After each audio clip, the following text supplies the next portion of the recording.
Okay. The Autotelic Mindset Podcast.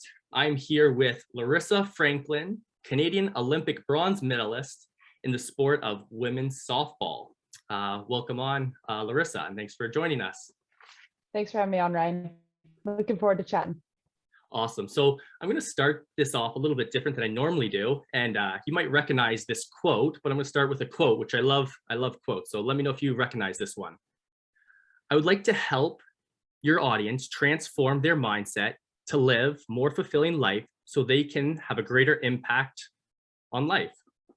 Yeah, I think you must have pulled that from my website.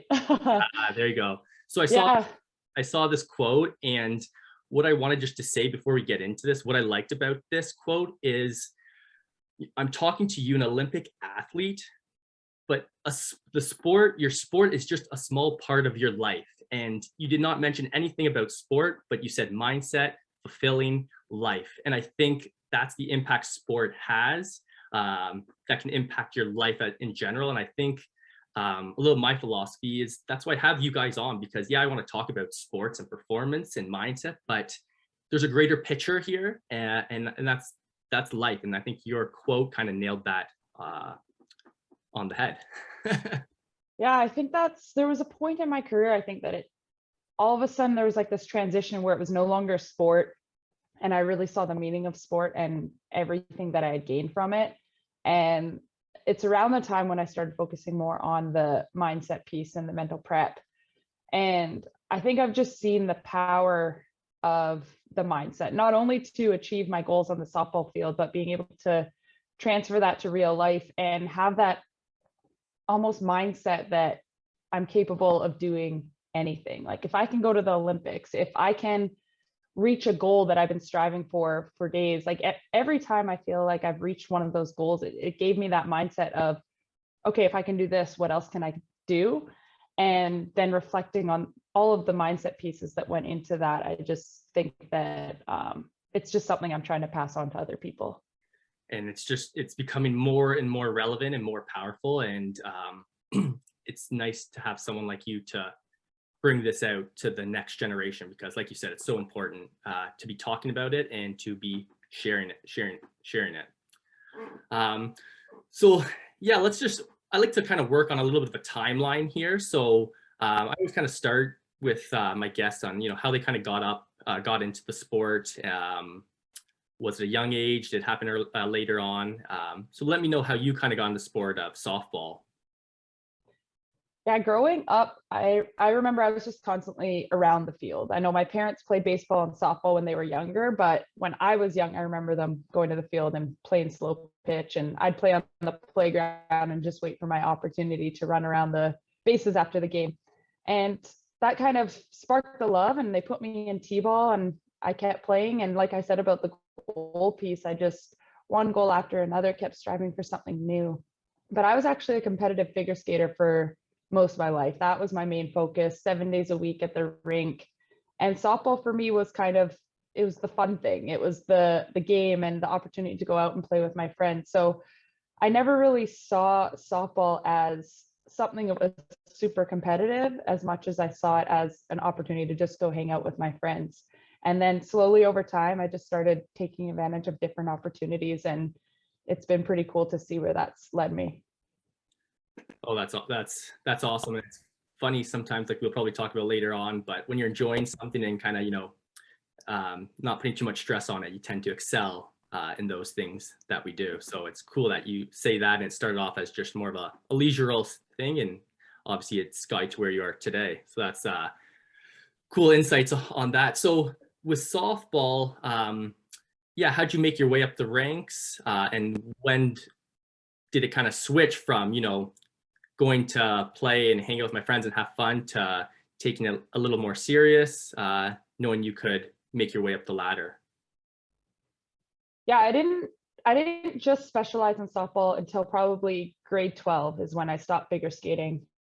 And at that point, in about grade 11, I started to pursue an opportunity to play college softball in the States. So that's around the time when it became a little more serious. And then I got a taste of the junior national team my freshman year of college. And then 2 years later, got an opportunity to try out for the senior national team. And so at that point, it was still fun. I still loved it. I was such a practice player, loved going out and putting in the work at practice. But it also, I started to put more of that pressure and expectations on myself to reach my goals, and having this vision of what I wanted my softball career to look like. So grade 12, I mean, I've had this conversation with a lot of athletes, and you're now a grade 12, a young adult. I find like a lot of athletes that you eventually have to choose a sport. Was that a tough decision for you to pick softball over figure skating? And how'd you come to that conclusion to go one way versus the other? I think it would have been very tough. I remember there were a couple times in about grade 11 where I wasn't enjoying figure skating as much. The competitions for figure skating are just next level in terms of the nerves, like everything's relying on you. And so I wasn't enjoying that aspect of it anymore, but I had done it my whole life. So I couldn't imagine not doing it. I couldn't imagine actually saying I'm not figure skating anymore and taking that out of my life. And I know a lot of athletes struggle with this. Like their identity is an athlete, but it's also the sport they play. And to completely remove that out of their lives, and then if there's any other external things that are kind of forcing them to play that sport, then it becomes very difficult to actually step away. So for me, I was fortunate, I guess, that my figure skating coaches were actually moving away. So it gave me an opportunity to be like, okay, now I'm not going to go look for another figure skating coach just for a year. I'm going to take this opportunity to step away from the sport and just focus on softball. And if that didn't happen, I probably would have pushed through for an extra year. However, it did. And I remember there was a handful of years where I so badly wanted to play hockey. I wish I could have played hockey. I wish I could have played hockey and figure skated, but it wasn't possible. I wasn't going to go back and forth between the two pairs of skates. And I couldn't make that leap. I couldn't quit the thing I had done forever to play hockey. And that decision definitely is very difficult. And I just kind of took the opening to quit skating and focus on softball. Nice. And it's kind of, it's interesting because you have like two totally different sports here. You have a winter sport, which is individual. You have a summer sport that is team. So like that decision, I think that makes it even more difficult, just because the dynamics are two different things. It's not like you're saying like if you played hockey and softball, okay, they're two team sports. Okay. Obviously one's in the winter, one's in the summer, but like figure skating, softball, totally different things. I think you really had to go through that like pros and cons list of how this is going to kind of play out. But I don't, just to be in your spot in that situation, that's a tough decision to have to make, with just the uniqueness of the two sports in general. Yeah, it's funny. I had a Russian figure skating coach. So in Russia, what I've learned is that they typically pick their sports for their athletes, and that's the one sport they do. So I had a Russian figure skating coach, and I think he struggled to understand why I would want to play softball, and saw how softball probably wasn't making me a better figure skater. So there was a point where I think I felt a little bit of that pressure to specialize just on figure skating. But I've heard both sides of the individual sport team sport thing. For me, I felt more nerves for the individual sport where everything relied on me, and the team sport was just fun and my teammates could pick me up. But I've heard the other side of it too, of kids who feel more pressure in a team sport because they're trying to, they don't want to disappoint their teammates, and they don't want to be the worst player on the field and stuff like that, where the individual sport, the weight's only on their shoulders. So I thought that was interesting when I heard that from someone, how different it can be and where that pressure comes from for different people, depending if it's an individual or a team sport. 100%. Yeah, I totally see that. I think it takes a certain individual to be on a team sport and to be on an individual sport. Mm-hmm. Sometimes people just don't mesh with the team, and that's just because it's just the way the personality and stuff is, and that's why they're playing an individual sport, and vice versa. People just feed off the different energy based on kind of the environment they're in. So makes sense, but I like that point of view from the two for sure. Mm-hmm. So I'm trying to see where I want to go. I kind of want to just hear just briefly before you kind of talk about like qualification stuff, but you got a scholarship. So can you just talk me through how that kind of went, how you made the jump to getting a scholarship and playing at a college level? Yeah, so I ended up switching associations in about grade 11 and going and trying out for another team, basically because I was just looking to get more knowledge, learn a little bit more. And when I went there, I was exposed to more travel ball tournaments in the States and just started to learn a little bit more about what it took to get a college scholarship. That being said, I still didn't know what I was looking for in a college. I didn't know what I wanted to take. I didn't know what was important. I heard the airport should be close. I heard they should have a meal plan and apartments, and you don't want to stay in dorms and whatever else. And I simply couldn't prioritize it. I had no clue what was going to be important. So opportunities would come along over those last 2 years of high school. And I never really said yes to any of them. I didn't go on any visits until about a month before I was going to have to report to whatever school I decided I would commit to. It's now called, I think, Fort Wayne University. So I didn't sign until like a month before going away to school. Wow. And at that point, I was like, okay, I should probably pick something and go. But for me, I was like, there might be another opportunity that comes along. And I was scared to commit to something and then something better come along. And I think that happens so often, not just in this type of situation, but just, we're afraid to commit to something for the fear of it not being the right decision. Yes, I totally agree. Yeah, I ended up going to, I actually, and I told myself too, I was like, I'm not going to transfer. I'm never going to transfer schools. Why would I want to do that? That's extra moving. And then going into my senior year, I transferred to Western Kentucky. So. And is that not to say easy to do, but it's common, or it happens to everyone kind of, or it can happen, so to speak, especially your senior year. That's kind of, you wouldn't expect it, but is that a normal thing to occur? I think it happens a lot, typically because people, I would say, aren't happy with where they're at. Like I said, it's tough to know what you're getting yourself into when you're trying to pick a school. And for me, it wasn't that I wasn't happy. My coach actually left after my sophomore year, and she went to go coach at Western Kentucky. So myself and a couple teammates tried to transfer our junior year, but at that point you had to be released from your college to go play at another school.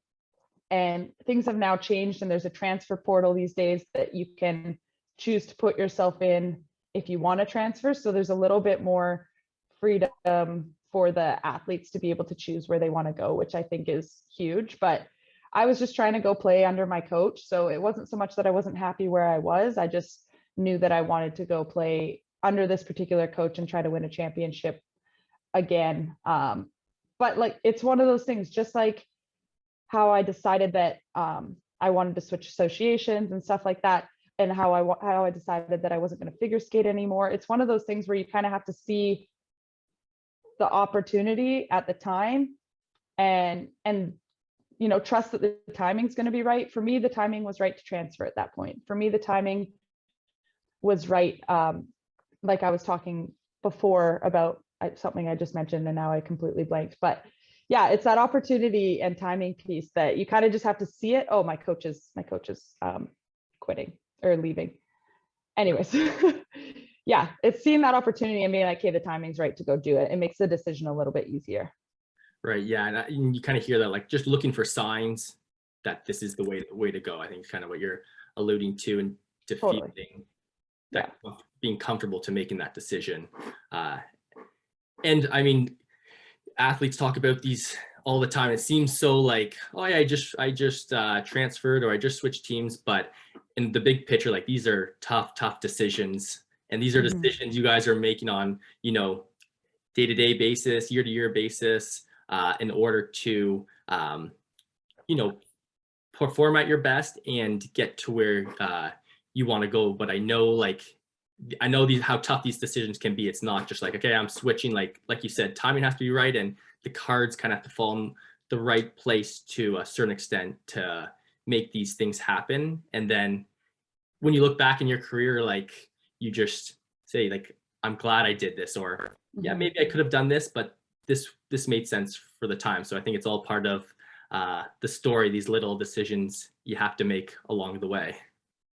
Yeah, absolutely. It's definitely the tough decisions that end up panning out. Like I know for a fact, if not for a fact, but if I didn't make the leap to switch associations when I was in high school, which was one of the hardest decisions I had to make at that age, I wouldn't be on the national team today.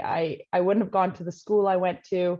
I wouldn't have played for the junior national team, had the instruction that I had to make the senior national team. And to think that one decision like that, one hard decision, that I sat on my stairs at my parents' house and had tears in my eyes and my stomach was flipping because I didn't know what to do. And I remember going out to that tryout, walking into the park and looking around and not knowing anyone, seeing other people laughing and just craving laughing just as much as them, and having those friends, and how hard that moment was. And if I didn't do that one uncomfortable thing, well, I probably would be on this podcast even today. So yeah, it's just crazy how one decision like that can really change the course of your life.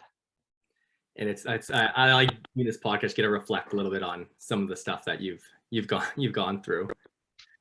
So you've made your way up to obviously the college level.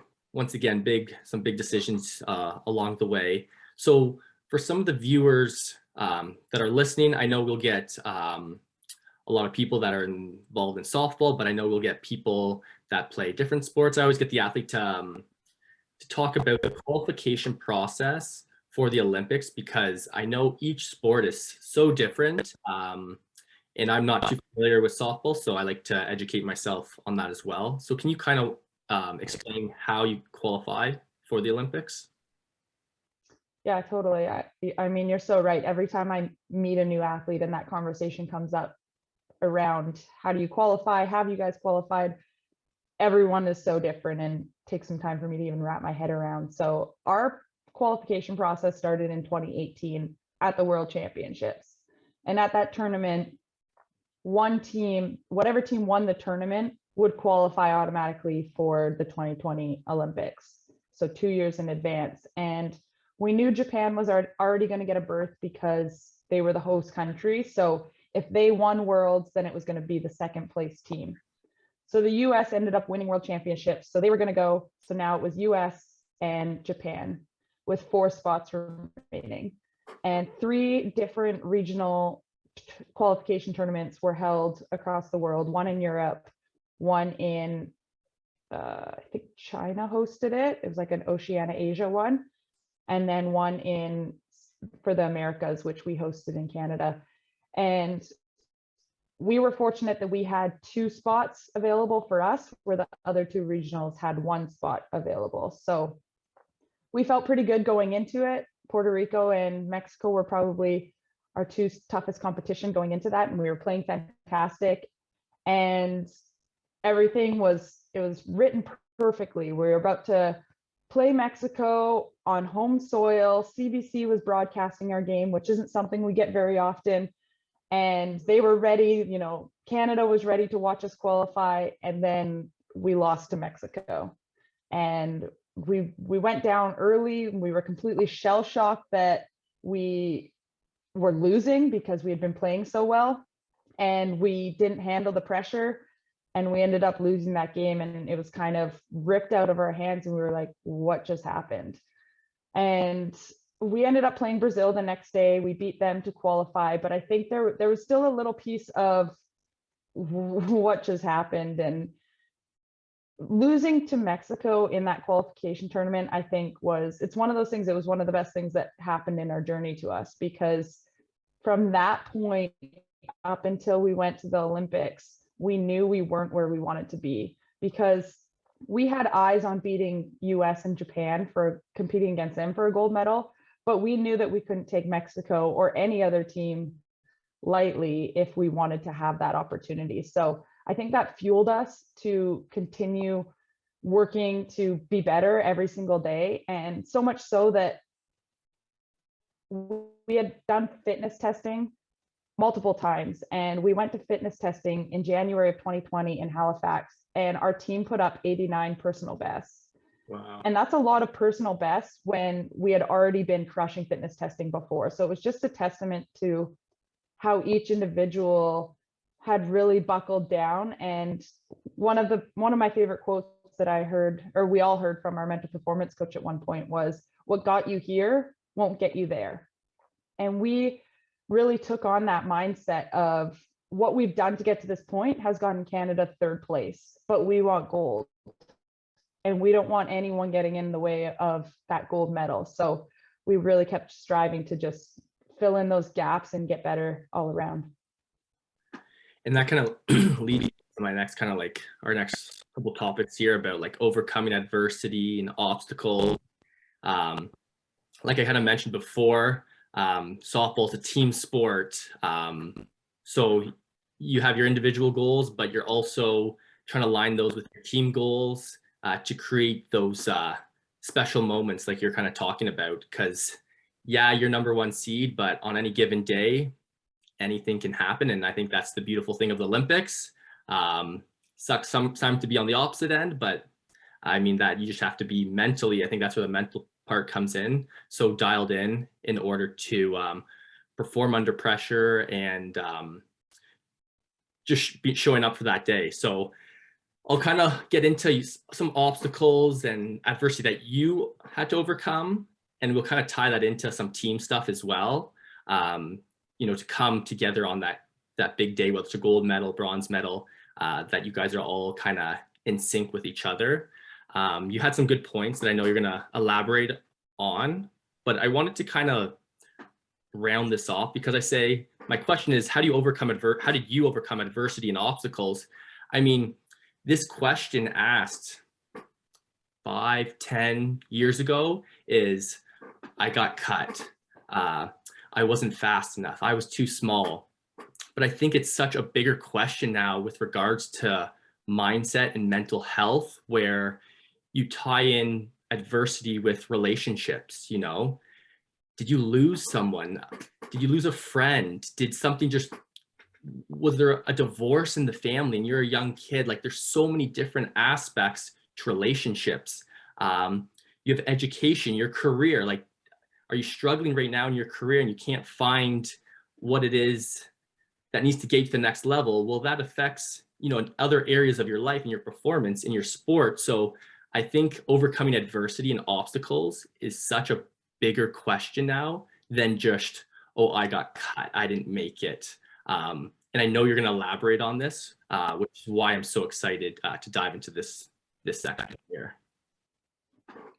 Yeah, those were all amazing examples. And what kind of came to mind for me was, up until 2019, I kind of looked back at my softball journey and my journey as an athlete, and I was like, I don't really have any adversity. Like, this was pretty easy. I didn't have too many setbacks. Yeah, I got cut from a team when I was in high school, but I bounced back. I went and tried out for another team.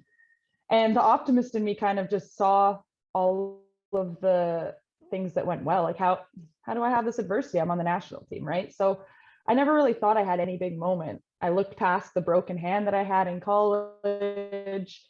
But I think the examples you gave were so fantastic, because like you said, like, our path as an athlete is completely affected by outside things that happen outside of our sport. And as much as you try to compartmentalize and you say that, okay, when you're on the field, you step into your bubble and you just perform, and you need to like block off all of those. I remember hearing that when I was younger, just like, when you're at the field, you're at the field. When you're at home, you're at home. But that's not necessarily the case. It's not that easy to just step on the field and forget everything that's going on.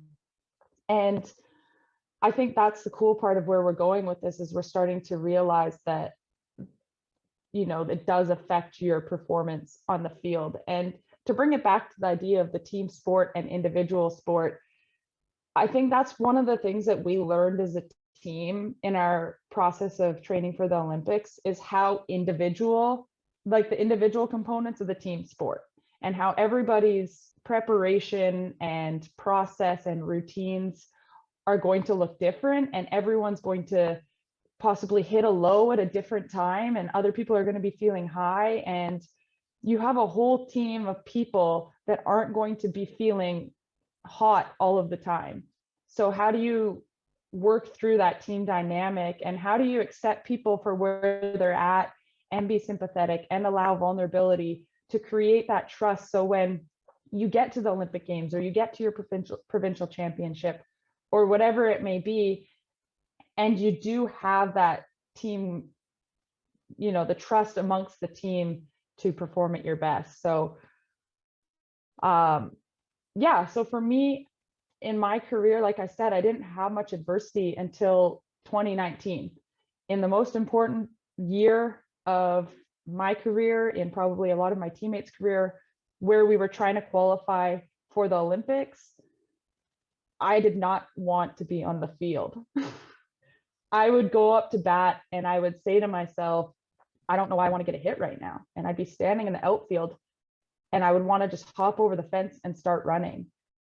And these thoughts and emotions were probably at the highest when we were playing in BC at Softball City at one of my favorite tournaments, Canada Cup, where it's a fun tournament. We're playing in front of our home crowd. There's food trucks all around. I'm standing in center field smelling mini donuts. Like, it's a ton of fun. And I was not having any fun, because what I would come to learn was because I was burnt out. And I remember in that tournament asking my mental performance coach, I just asked if we could chat. And I was trying to explain some of the feelings I was having about not feeling motivated and almost feeling depressed. And she turned to me and she said, it sounds like burnout. And in that moment, I was angry.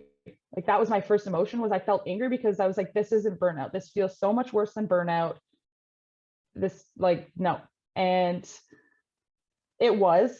And basically it came from a lot of reasons. It was me putting pressure on myself to be my best for the team, to qualify Team Canada for the Olympics. It was me not being able to say no to certain things. So my schedule got so busy that I didn't have any time to do the things that I enjoyed and that were fun. It was just softball, softball, softball.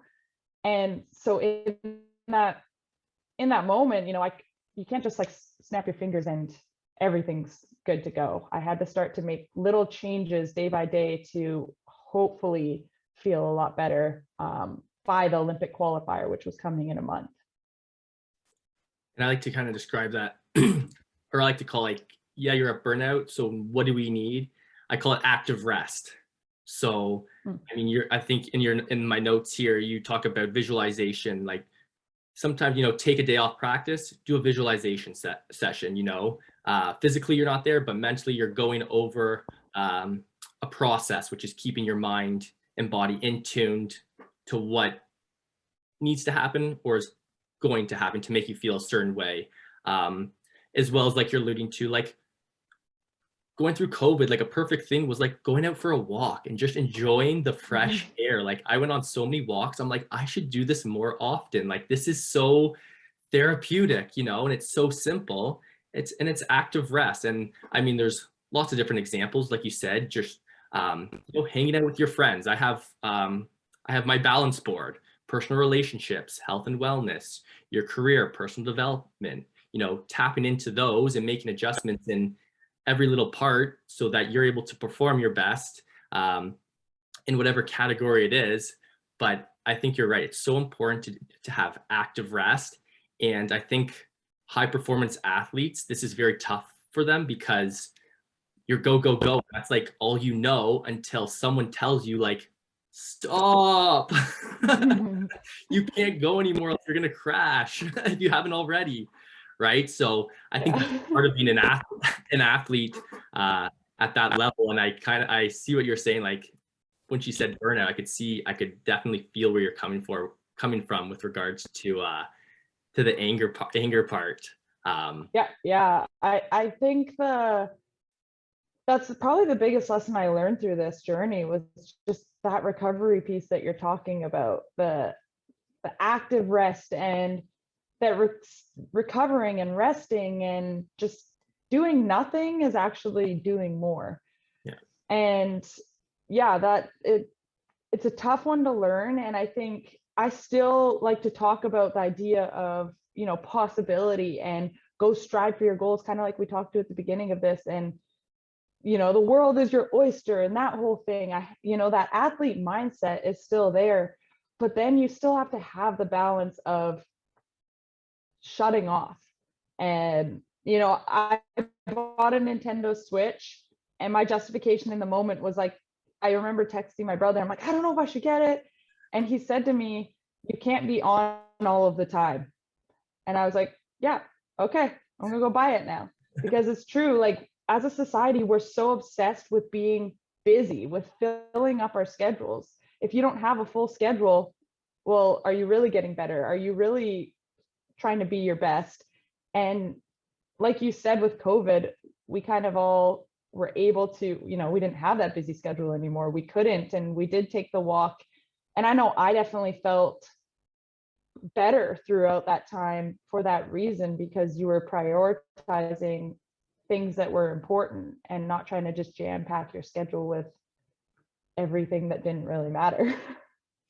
100%. It was like a blessing in disguise, Mhm. with some situations and cases with what was going on at the time. Totally. So I'm going to get into something, but I'm going to just backtrack one step here, because you made a note, and I've had this discussion with a lot of athletes. It comes up, and I want to hear your thoughts on it with regards to, I think you had something about multi-sport athletes. If you can elaborate on that, I'd like to hear your thoughts on it. Yeah, I mean, I hear this conversation about burnout at the younger ages, and that may have been a conversation when I was younger. I don't really know. I'm assuming we've evolved to having more conversations about that at younger ages. However, I played multiple sports growing up, figure skating, softball. We talked about how very different they were, different seasons. All of my teammates as well played as many sports as possible. And I think that playing multiple sports is really our solution to burnout at the younger ages. Because, when you're 15, 14, you don't need to be thinking about how do I prevent burnout? Like, I'm not going to sit here and give you an answer about how I dealt with burnout when I was 27, because really the solution is doing multiple things and loving what you're doing. As an adult, obviously, when we're kind of forced to specialize and we do one job or we're doing one sport, then that's where we kind of have to juggle and force ourselves to do other things that we love. But at the young ages, I really think the solution to not getting burnt out is doing multiple sports. And then on top of that, it trains our muscles to do different things, to move in different ways. There's been times when I go and scale the fence in the outfield and jump a couple feet off the ground, and I'm like, thank you, figure skating. So like there's different things like that, how it works across the board. When you're playing those different sports, it really makes you a better athlete. And by using different muscles, it also prevents injury. It's so interesting to me how many times I hear someone who's constantly getting injured, and if I ask them the question, oh, do you just play softball? Do you play other sports? Typically there's no, I do softball, and it's softball in the mornings. In the afternoons, it's catching practice or pitching practice, and then team practice. And it's just softball, softball, softball. And, if I played that much softball, I'll be completely honest, I would have hated the sport. I for sure wouldn't have liked it. And that's kind of the point I got to as we were training for the Olympics, is it was so much softball that I started to fall out of love for the sport, which obviously I'm not happy about. But with the space now, stepping away from the sport a little bit more in our training after the Olympics, I've been able to find that love again. So it just goes to show that we love the sports more when we don't do it. It's the whole idea of like absence makes the heart grow fonder. It's relatable to sport as well. 100%. I've heard another kind of thing some of the athletes I talk to about being in the present moment is like just not caring. Like it sounds so bad. Yes, they care, but just letting everything go, being in that moment, kind of the same idea there. Like just living in the moment, being the moment, and that's where good things happen. like you said, it's obviously hard to sometimes, I don't want to say teach, but, sharing your experience, but sometimes you have to have that experience yourself to have that, I call it an aha moment where, okay, that's what Larissa was talking about, or that's what my sports psychologist meant to understand some of these concepts. But it's so true. And once you start to get dialed in, like you said, you had to have that little burnout to get you back on track. I mean, you take your game to the next level, even though it doesn't seem like it. It's hard. Your performance shoots up right away once you get dialed back in to having fun. I think it's huge. So I want to kind of lead in from that. I want to lead into the Olympics is such a unique competition tournament with regards to it's a 4-year process. This isn't like people playing professional hockey where they have these seasons. This is you're training, competing for 4 years to make it to the big stage. So I want to get into a little bit of how do you goal set as an individual and as a team to make sure when that qualification time comes that you guys are at your best and you perform under the pressure of what some of these games mean in order to qualify, and then obviously being at the Olympics. Yeah, I really have to give a lot of credit to our staff, our coaching staff, our support staff.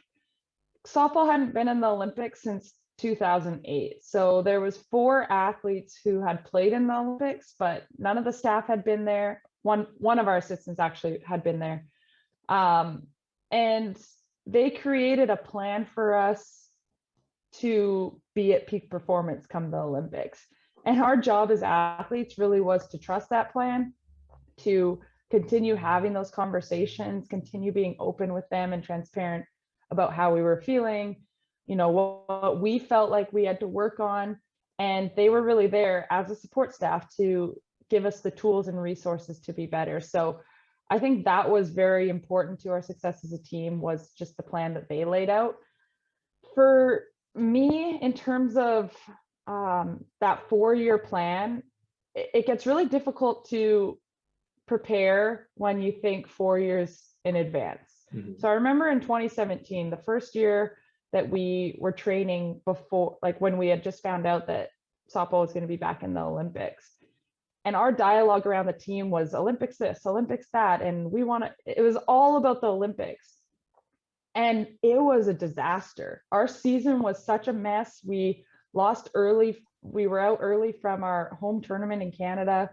And one of the biggest things was the fact that we were talking about the Olympics, and we had to sit down as a team, and our coach said, there will be no more talk about the Olympics. Like, that's way too far in advance. Like, we can't be focused on that, because then we're not focused on today. Which, to fast forward, is interesting, because I would say that come 2021, when we were training as a team in Florida and Illinois preparing for the Olympics, everything we talked about was, to quote, today, today, today. Like, it was constantly this idea of being present and focusing on what we could do today. And that big plan was kind of put together by our coaches, and all we had to focus on was, how can I be better today? And I think that really helped us when we got to the Olympics, because we had 6 games. We knew we had to win every single game, or pretty well most of them, if we wanted to win a gold medal. And so we stepped on the field, and it was like, okay, today. And then after that game, we forgot about it. We got set for the next game, and then it was today. And I know I personally felt very in the moment when we got to the Olympics. I felt like time slowed down.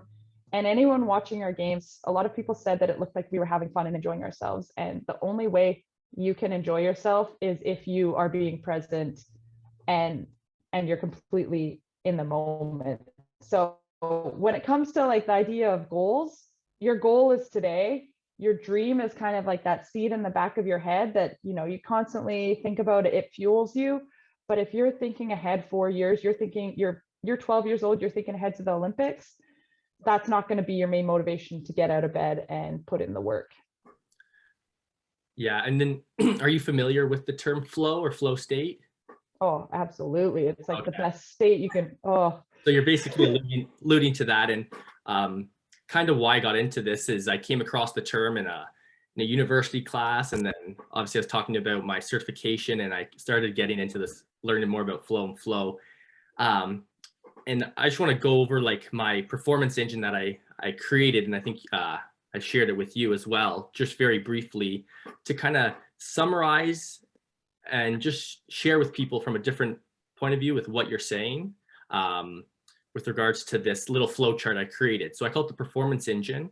And the first one's task, mental or physical. Most of the times it's both. And then we move down into focus.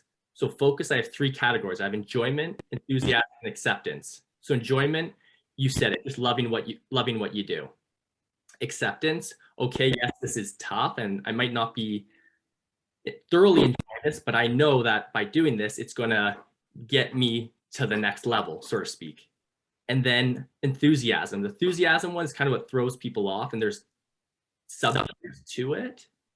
But enthusiasm, you now tie in a goal to your process or your plan. So you have enjoyment, acceptance, now you have enthusiasm, now I have a goal or that dream, like you were talking about it. But like you were saying, if you get too fixated on that goal, that all the rest goes down the drain. And that's where the enthusiasm part is just is very crucial and can be overlooked. And exactly what you're saying, we can't get too caught up in the outcome because there's a process in order to get there. And then once we dial into all that, we get into the flow, the nice feel good states, creativity, learning, motivation is all enhanced. And rounding that off, just like you said, like living in the present moment. I'm sure when you do your talks, people kind of like probably think you're a little bit crazy, but like if you can tap into these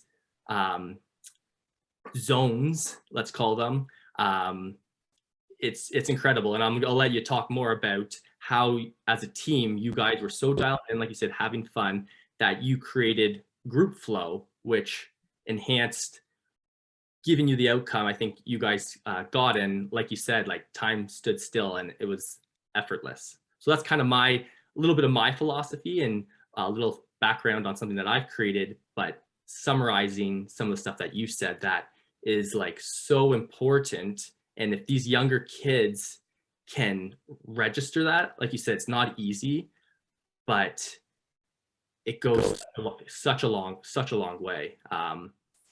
Saying that, when you do some of your talks, I'm sure you'll allude to some of these things. What's some of the feedback you get with regards to these conversations with the kids with regards to being in the present moment?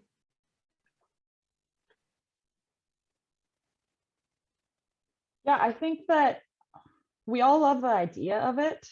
We all love the idea of things being rainbows and butterflies and being in that flow state and the idea of possibility, but we all have questions and are skeptical about how to actually do that.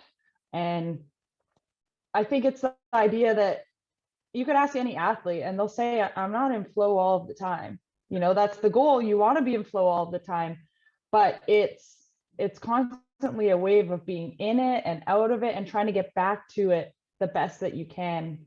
And I think that's the battle, and that's kind of what makes it so magical, I would say, when you are in flow state. But especially when you're struggling with things and things aren't going as smooth and you have that extra challenge, you know, that's when you really realize you're obviously not in that flow state. So that's kind of what I've noticed in my speaking when I'm talking a lot about this idea of possibility and living this great fulfilling life, is also keeping in mind the other side of it and the balance piece, that it's not that easy to do. And it makes me think, this idea of flow makes me think back to a story when we were training for the Olympics for myself individually. And I had a really cool moment where I was going to have an opportunity to play my alma mater, Western Kentucky. So they were going down to Florida University. We were going to be there as well. And our teams were actually going to face each other. And when I found this out, I was like stoked. I was so excited. I was like, this is the coolest thing ever. My coach was still coaching there. One of my teammates was now an assistant coach. And I was going to get to step on the same field as, like, against the girls who I wore this jersey as well. And I was like completely buzzing. And I was like, I need to get this under control. So again, I went and talked to our mental performance coach and was like, okay, I have this really cool opportunity to use this experience to prepare for the Olympics. There's going to be nothing better in these lead up months that will give me the same kind of pressure, excitement that I could be feeling at the Olympics. And so in that moment, I chose to use this experience to prepare. And I remember, you know, talking to my mental performance coach, Wade, and he literally just said to me, try to be present. And for that whole week leading up to that game, that's all I did was I just stepped on the field and tried to be present in the on deck circle, be present up to bat, be present with my teammates, making sure that before the game, I wasn't trying to do anything in particular. I was just enjoying my time with them. Because for me, typically going into that game, I would have been like, okay, I have to wake up and I have to eat my bowl of cereal and make sure that I eat a peanut butter and jelly sandwich before the game. And a lot of these different routines. And when it came to that day, I literally didn't do anything except enjoy the experience, be present, and ended up performing really well. And not only that, the bonus, I actually enjoyed the experience versus just being stressed out of my mind. So yeah, that's just kind of like, for me, was an eye opener of the power of how being present can really put you in that flow state. Again, though, if you're performing well. And then I know you, in order, like you said, we're in and you want to be in flow state, but a lot of times you're in and out of it. And I think as sports performance coaches, mindset coaches, psychologists, you know, our goal is to create tools for you. So if things aren't going the way you want, or you're not in the state you want, well, you can use these tools to help you get back on track and hopefully get into those states. You talk about visualization and prep like that. So what are some of the, kind of elaborate on some of the tools you have that you use to help you stay in those states or get back on track? Yeah, I think I love cues. So the idea of one simple word that kind of gets you back to where you want to go. So whether that's, I feel like typically in the sport of softball, we can use cues a lot up to bat. Having that one thing that focuses your attention on one spot and dials you in. So for me, it might be something like hit the ball, hit the ball, hit the ball. If a pitcher's constantly pitching a rise ball or a high pitch, I'll just tell myself, look low, look low, look low, and repeating that over and over again to the point where my teammates will see me mouthing something like, what were you saying? I'm like, I don't remember. If I got a hit, I don't remember. So I love the idea of cues because it gets you back to all of the preparation you've done to that point and just dials you into focus on one thing. And I think that's, for me, has been really helpful with getting back to that flow state a lot faster. And then what about, you kind of talked about, like, I mean, people say this is huge, is having a routine. And like you said, that one day you just were in the present moment, but is there an importance to having a game day prep, would you say? Or I know every athlete's different. Some athletes, they don't do anything, and by not doing anything is actually doing something in order to get themselves ready. But just leading up to an event, to have some sort of routine of some sort, is that something you have or do or think is important? Yeah, I think exactly what you just said. Every athlete's a little bit different, and one of the hardest things is figuring out what you need. At one point when I was in college, I was like, okay, I'm going to study the scouting report before the game. So the whole bus ride to the field, I was looking at the scouting report, and I played awful because I started getting way too focused, way too early, focusing on softball. And for me, like, I just need to be playing hacky sack and having fun with my friends. Yeah. So that's taken me years and a lot of poor games to kind of discover that that's what I personally need. Where some athletes, you know, they need to have their music on and they're dialed in a little bit earlier. I was reading Abby Wambach's book, and she had about like 3 or 4 pages of things that she has to do before every game. And if she messed something up, she would redo it. And I was like going crazy just reading it, thinking about, like, it just made me anxious thinking about me having that kind of routine. But that works for her. Yeah. But for our team playing international softball, I feel like we're in such different situations all of the time. We're at different fields. We don't have the same time frame. Like things change so much more. We don't have that home field routine. And so we've all kind of had to learn to be adaptable and really find the things that are the most important that you can do regardless of the situation. And I think that's where routines can be good and bad. Yeah. You need to have just enough of a routine to get dialed in, but once that routine gets to become things that you have to do, I think that's where it can be detrimental and throw you a little bit off, because the minute you can't do one of those things, or you're so focused on this routine, you're no longer focused on being present anymore. 100%. Yeah, I like that take on it. Kind of going back to like enthusiasm. If you get too caught up on that end goal, that it can distort everything else because you're getting too fixated on this. But yeah, I've seen some athletes, some of their game day routine is crazy, but they gotta do it, and it has to be the same thing every time. I've had some athletes that I played with that you're just like shaking your head, but you do you. If you can and get me a home run or score me a goal or whatever it may be, then you keep doing what you're doing if it's working. Totally. So saying that, kind of, I know you've alluded to it, but like wrap us up a little bit more in that bronze medal game. And like you guys are, like you're saying, you're feeling good. Like what was the energy like? What was the vibes like? Like, can you, I know it's hard to explain, but can you kind of give us some insights on that moment and that day at the Olympics? Yeah. I think going into that game, we all felt nervous. There's no doubt that everybody felt some sort of nerves. I'm someone who doesn't particularly get that nervous. I think figure skating helped me with that because, again, softball for me is just fun. The pressure's not on my shoulders the same. I don't feel it the same.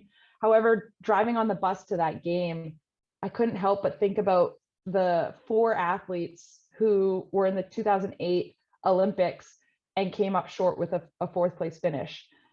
And I so badly wanted them to leave with a medal. And I thought about Victoria Hayward, who missed out on our gold in 2015 because she got injured. And I felt nervous because I knew that our team deserved to win. However, I'm a big believer that sports are sports and you don't really know what could happen. I've never been someone to be able to say, when it's like, oh yeah, if we win today, and then there's the correction of no, when we win today. And I've always been like, no, if we win today, because it's sports and anything can happen. And I think that was kind of my thought when we were in that Mexico game. I knew we could win. I knew we deserved to win. I knew we had put in the work to win. However, Mexico was hacking. Like they were taking swings, and softball's a crazy sport. It's a game of inches, like they say. And I didn't want one of those hacks that was just a mishit that kind of blooped into a hole to be the difference between us getting a bronze medal or not. And I remember going into that last inning, we were up by 1 run, and I was grabbing my glove about to go out to the field. Danielle Laurie was grabbing her glove, and I remember hearing her say, 1 pitch at a time. And she was kind of like yelling it up to the group, kind of saying it to herself. And I heard this, and I just like took it out to the center field with me. And I was telling myself, 1 pitch at a time, 1 pitch at a time. And then being the human that I am, that we are, our mind, of course, goes and jumps ahead to winning, right? Like to that moment, you're already imagining it. It's gonna happen. No one's completely in the moment. So when I felt myself thinking like we're about to win an Olympic bronze medal, again, I was like 1 pitch at a time, 1 pitch at a time, and just got back to that. And my mind, I very clearly remember my mind bouncing back and forth like that whole last inning to, what's the celebration going to be like? No, we haven't won. 1 pitch at a time. What's it like? We're about to win a bronze medal. It's that constant dialogue, but I kept just trying to get myself back to that moment. And yeah, when that last pitch was thrown, Danielle struck her out, sprinting in as fast as I can. I mean, those moments are the best moments in sports. It doesn't matter if it's sprinting on a softball field, if it's skating to your goalie and dogpiling, like those are the moments that that we prepare for. And like you were saying too, like it's the moments where you push through the hard stuff because just for that one small thing. And to wrap my arms around 14 other girls and be so excited for them, I think that was the truly special part, that what we had created as a team and a culture and how much we loved and supported each other, that was like better than any bronze medal. That's awesome. And I think it goes right back to the start of this podcast and your quote with regards to life. Like, this moment is so much more than a bronze medal. Like you said, like sharing this with your teammates, et cetera, goes right back. And I like how we kind of made a full circle with this life experience that's going to help you in your career, whether it's in business, public speaking, whatever it may be. These big achievements help you in your life as a whole, I think. So I think you really rounded that off really nicely. So before we kind of take off here, I just want to get your thoughts, because obviously I went to your website. You're doing a lot of coaching, motivational talks.